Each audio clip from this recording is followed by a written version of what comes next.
Estamos creyendo en voz alta, en esta ocasión meditando sobre el más grande de los sacramentos, la Santísima Eucaristía. Dice el compendio del Catecismo en el número 271, la Eucaristía es el sacrificio mismo del cuerpo y de la sangre del Señor Jesús, que Él instituyó para perpetuar en los siglos hasta su segunda venida el sacrificio de la cruz, confiando así a la Iglesia el memorial de su muerte y resurrección.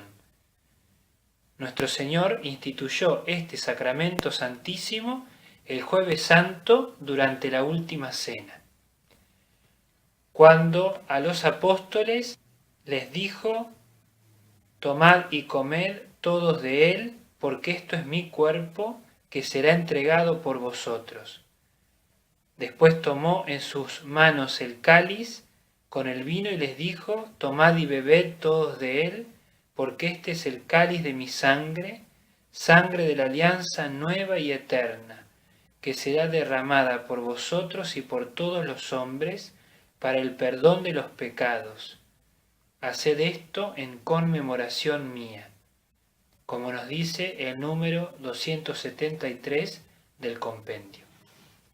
Por esto la Eucaristía es la fuente y el culmen de toda la vida cristiana. Está Jesucristo nuestro Señor presente, se actualiza el misterio de su cruz y de su resurrección. Y por eso en la Eucaristía alcanza en su cumbre la acción santificante de Dios sobre nosotros y nuestro culto a Él. La Eucaristía contiene todo el bien espiritual de la Iglesia, el mismo Cristo, nuestra Pascua. Por ser tan importante, ya en el Antiguo Testamento estaba prefigurada en muchas ocasiones, en varias ocasiones, este santísimo sacramento. En la Antigua Alianza la Eucaristía fue anunciada sobre todo en la Cena Pascual, celebrada cada año por los judíos con panes ácimos, como recuerdo de la salida apresurada y liberadora de Egipto. Jesús la anunció en sus enseñanzas y la instituyó celebrando con los apóstoles la última cena durante un banquete pascual. Este divino sacramento se desarrolla principalmente en dos partes: en la Santa Misa, la liturgia de la palabra y la liturgia de la Eucaristía. Ambas partes forman un solo acto de culto. Nos acercamos a Dios para escuchar su palabra, nos acercamos a Dios para ofrecernos junto con su Hijo y nos acercamos para recibirlo, si estamos preparados, en la Sagrada Comunión. El ministro de este sacramento es el obispo y el presbítero, que actúa en la persona de Cristo cabeza y en nombre de la Iglesia. Los elementos esenciales para que el obispo o presbítero puedan celebrar válidamente la Santa Misa son el pan de trigo y el vino de vid. Meditemos en la grandeza escondida en este santísimo sacramento. Por un lado, la Eucaristía es llamada memorial del sacrificio de Cristo. Se llama así porque hace presente y actual el sacrificio que Cristo ha ofrecido al Padre una vez por todas sobre la cruz en favor de la humanidad. El carácter sacrificial de la Eucaristía se manifiesta en las mismas palabras de la institución: esto es mi cuerpo que se entrega por vosotros, y este cáliz es la nueva alianza en mi sangre que se derrama por vosotros. El sacrificio de la cruz y el sacrificio de la Eucaristía son un único sacrificio. La vida de los fieles, su alabanza, su sufrimiento, su oración y su trabajo se unen a los de Cristo.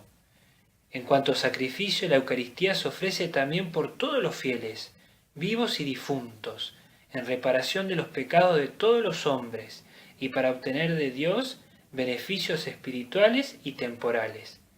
También la Iglesia del cielo está unida a la ofrenda de Cristo.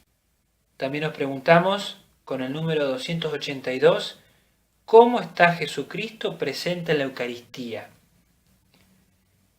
Jesucristo está presente en la Eucaristía de modo único e incomparable.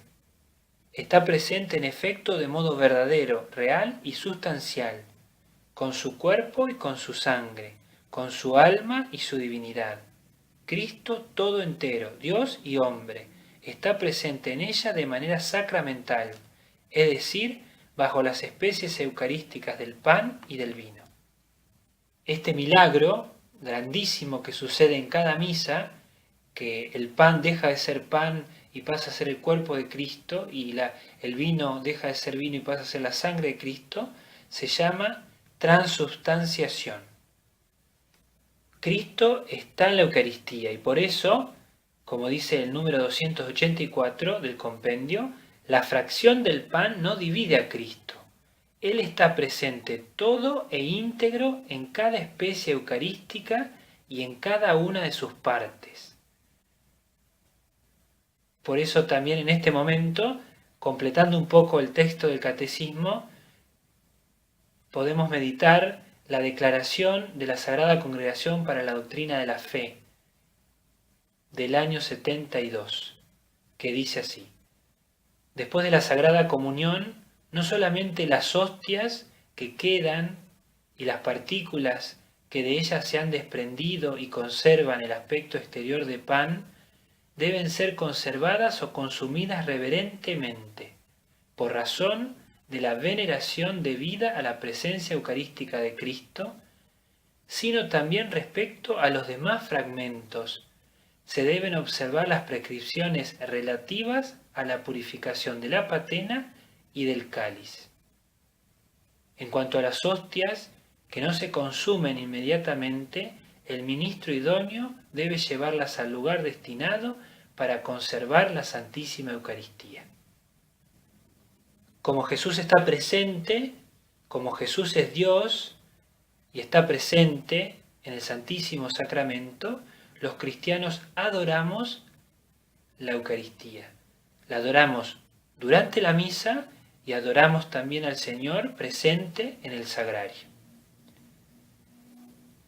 Con el número 287 del compendio nos preguntamos por qué la Eucaristía es el banquete pascual, otra de las grandezas.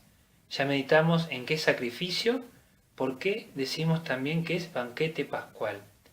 La Eucaristía es el banquete pascual porque Cristo, realizando sacramentalmente su Pascua, nos entrega su cuerpo y su sangre ofrecidos como comida y bebida, y nos une con Él y entre nosotros en su sacrificio.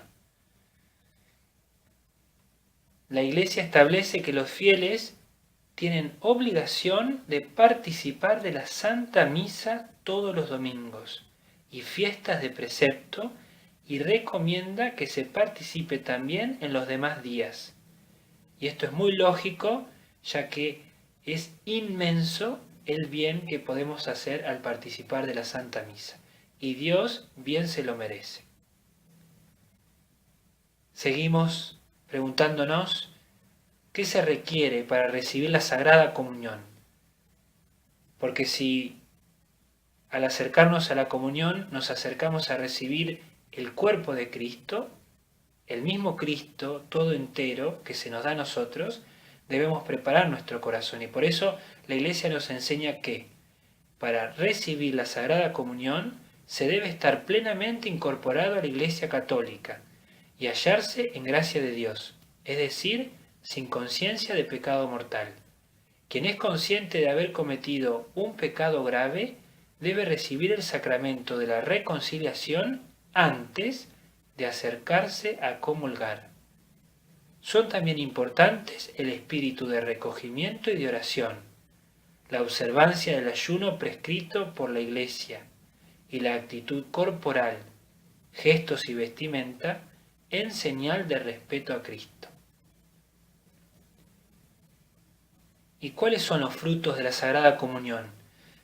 Si recibimos bien a Jesús con el corazón preparado, la Sagrada Comunión acrecienta nuestra unión con Cristo y con su Iglesia, conserva y renueva la vida de la gracia, recibida en el bautismo y la confirmación, y nos hace crecer en el amor al prójimo. Fortaleciéndonos en la caridad, nos perdona los pecados veniales y nos preserva de los pecados mortales para el futuro. Finalmente, ¿por qué se dice que la Eucaristía es prenda de la gloria futura? La Eucaristía es prenda de la gloria futura porque nos colma de toda gracia y bendición del cielo, nos fortalece en la peregrinación de nuestra vida terrena y nos hace desear la vida eterna, uniéndonos a Cristo sentado a la derecha del Padre, a la Iglesia del cielo, a la Santísima Virgen y a todos los santos. Le pedimos como siempre a nuestra Madre del Cielo, la Virgen, que nos dé la gracia de aumentar la fe y el amor a este Jesús, a este Dios con nosotros, que ha querido quedarse siempre a nuestro lado en el Santísimo Sacramento del altar. Ave María Purísima, sin pecado concebida.